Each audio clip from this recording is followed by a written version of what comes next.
साथियों जय भीम। साथियों, बात उन दिनों की है जब बाबा साहब doctor Ambedkar Hindu code bill बना रहे थे। तो उस समय बनारस के प्रसिद्ध धर्मगुरु करपात्री महाराज ने बाबा साहब डॉक्टर अंबेडकर को बहस के लिए चुनौती दी और पत्र के माध्यम से बाबा साहब डॉक्टर अंबेडकर को कहा कि आप हमारे संस्कृति और संस्कृत को नष्ट कर रहे हैं।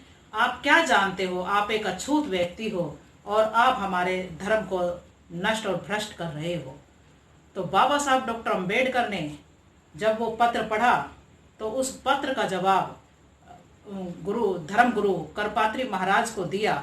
तो उस बाबा साहब डॉक्टर अंबेडकर ने लिखा कि मैं साधु संतों का सम्मान करता हूँ, उनकी तप और तपस्या का बहुत सम्मान करता हूँ।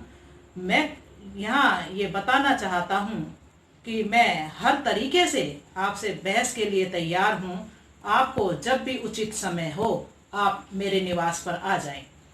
जब ये बाबा साहब ने पत्र का जवाब पत्र में लिख करके करपात्री महाराज को भेज दिया। जब करपात्री महाराज ने इस पत्र को पढ़ा तो वो आग बबूला हो गए और कहने लगे, ये डॉक्टर अंबेडकर क्या समझता है अपने आप को, और इसको साधु संतों की जो है कद्र नहीं है। इसको ऐसा नहीं लिखना चाहिए था, इसको मेरे निवास पर आकर के बातचीत करनी चाहिए थी। तो बाबा साहब डॉक्टर अंबेडकर को उन्होंने पत्र लिखा और उसमें कहा कि आपको इतना भी ख्याल नहीं है कि एक साधु से किस तरह से बात की जाती है। एक साधु से कैसे आप जो है इस तरह की बात कर सकते हो। तो आपको मेरे निवास पर आकर के बात करनी होगी। और बाबा साहब को वो लेटर उन्होंने भेज दिया।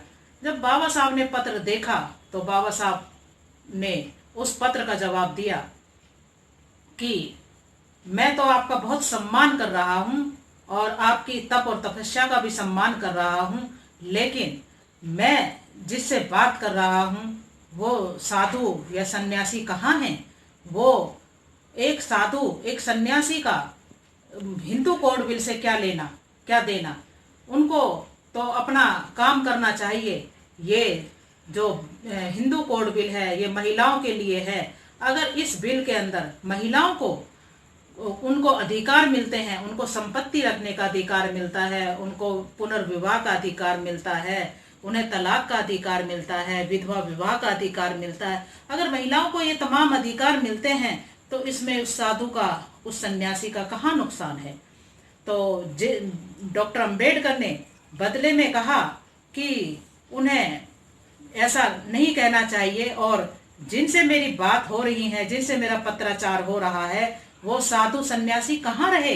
वो तो एक राजनीतिक व्यक्ति हो चुके हैं और मेरी बात एक राजनीतिक व्यक्ति से हो रही है या राजनेता से हो रही है। इसलिए मैं उनका सम्मान करते हुए उन्हें निवेदन करता हूँ कि वो आए और मेरे से आकर के बातचीत करें।